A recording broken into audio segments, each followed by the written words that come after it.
semana en el curso de literatura tenemos la generación del 98. En Europa se había realizado lo que era el vanguardismo. El vanguardismo era pues una corriente literaria que estaba innovando y que rechazaba todo lo anterior.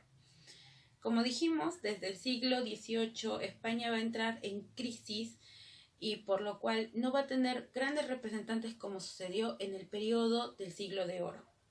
Ahora, hay representantes importantes, como por ejemplo en el romanticismo Gustavo Adolfo Bécquer y eso que era el romántico tardío, y tenemos en el realismo a Benito Pérez Galdós. Pero luego hubo como un estancamiento total de la literatura, y en realidad en todas las artes. Y en 1898 surge la generación del 98.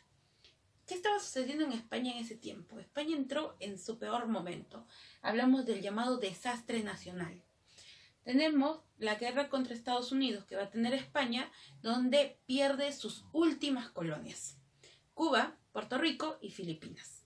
España ya no tenía absolutamente nada y tenía que valerse por sí misma. Entonces, la gente más preocupada por el aspecto político y social, pues se olvidó prácticamente de la literatura. Pero va a surgir un pequeño grupo que va a decir, no, tenemos que reflexionar también a través de la literatura sobre lo que estaba pasando en ese tiempo. Y en la publicación de la revista ABC van a ser la famosa generación del 98. Entre sus características tenemos pues que buscan cambiar el pensamiento nacional. La gente estaba sumida como si estuviera adormecida, ya no quería absolutamente nada. Los intelectuales habían caído en una profunda crisis. Nadie quería crear. La generación del 98 quería cambiar ese pensamiento. Plantean diferentes soluciones a los aspectos sociales, los aspectos políticos, entre otros. Exaltan los valores nacionales, utilizan los símbolos que van a rescatar del siglo de oro. Van a tomar nuevamente a esos autores que fueron muy importantes en la literatura de España. Y entre sus símbolos va a estar el Cid. El mío Cid, que representó el nacionalismo. El Quijote de Cervantes, la mejor obra española, pues va a representar el idealismo. Y Castilla, esta provincia, Castilla, va a representar a toda España. ¿Por qué? Porque en Castilla todavía hay ciertos castillos que todavía no se han derrumbado. Entonces todavía hacen recordar a esa época gloriosa de España. Muy bien, esos son los símbolos que utilizó la generación del 98. Entre sus grandes representantes tenemos al creador de la generación del 98, líder de la generación del 98 y quien le dio su nombre cuando publicó en la revista ABC, José Martínez Ruiz, conocido más como Azorín. Azorín es el ensayista de la generación. Utilizan el ensayo muchísimo en esta generación, donde dan la parte de su opinión. Tenemos obras como La Ruta de Don Quijote. Otros autores, por ejemplo, como dijimos, el ensayista era Azorín, el novelista es Pío Baroja. Otro de los grandes representantes es Ramón del Valle Inclán, el cual utiliza el esperpento. El esperpento es una creación de Ramón del Valle Inclán, en el cual utiliza la sátira para burlarse, para hacer una crítica social. Muy bien. Otro de los representantes es Antonio Machado. Antonio Machado es conocido como el poeta de la generación. Antonio Machado utiliza mucho lo que es el paisaje, la naturaleza, como uno de sus fuentes de inspiración. Y ahí vamos a tener su famoso poemario Campos de Castilla. Luego tenemos a Miguel de Unamuno. Miguel de Unamuno es conocido como el Cisne de Bilbao.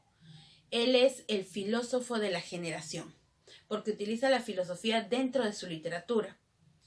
En Miguel de Unamuno tenemos obras como Niebla.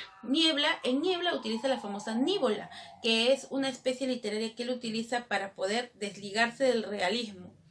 En Niebla, por ejemplo, el personaje principal de un momento quiere morir. Ya no quiere seguir con su vida, cree que ha llegado pues su hora de marcharse. Se quiere suicidar. Antes de suicidarse va a ir a buscar a su amigo Miguel de Unamuno. Así se llama uno de los personajes también de la obra. Dialoga con él, le dice que bueno, ya está aburrido de la vida, que está cansado de todo y que quiere morir. Y su amigo Miguel de Unamuno le dice, tú no puedes morir. ¿Por qué no puedo morir? Yo me puedo matar cuando quiera. No, es que tú no lo puedes decidir. ¿De qué estás hablando? Tú eres un simple personaje de mi obra. Si tú quieres morir, yo te voy a matar. Y si no quiero que mueras, pues no lo haces. Entonces comienza este juego de la ficción, ¿no?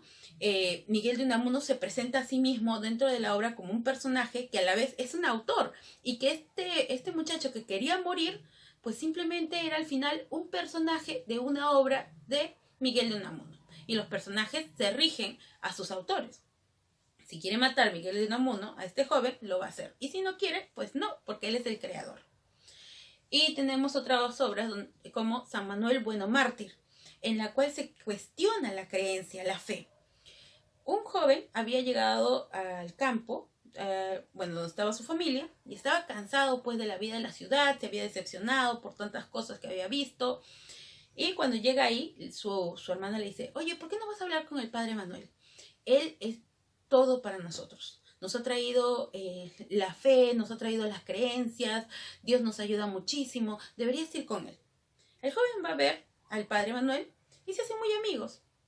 Y ve que él ayuda a la gente, nunca dice que no al necesitado, siempre está haciendo buenas obras. Entonces como que él empieza a creer en la humanidad y se hace como discípulo del padre Manuel.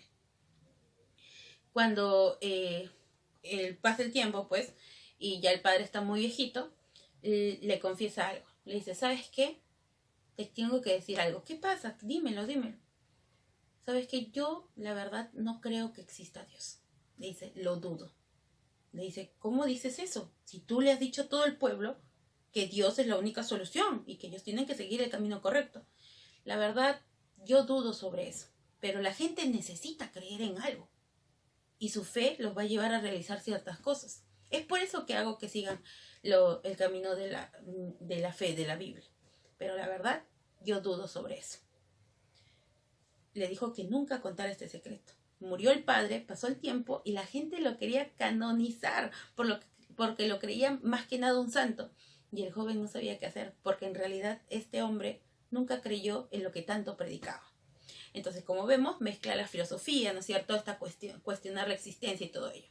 Muy bien, estos son algunos de los grandes representantes que se va a dar en la generación del 98, quienes trataron de nuevamente realzar la literatura en España.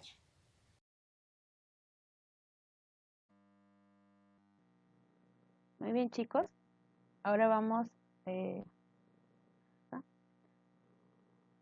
Muy bien, chicos. Vamos a comenzar ahora con los ejercicios sobre la generación del 98. Tenemos nuestras preguntas de rumbo a la universidad. Nos dice, en España en el año 1898 es conocido como, recordemos, el desastre nacional, ¿no es cierto? Era una de las peores épocas de España debido a que perdieron sus últimas colonias. Muy bien, luego tenemos el número 3, los escritores reivindicados por la generación del 98. Recordemos que la generación del 98 quería volver a ¿qué?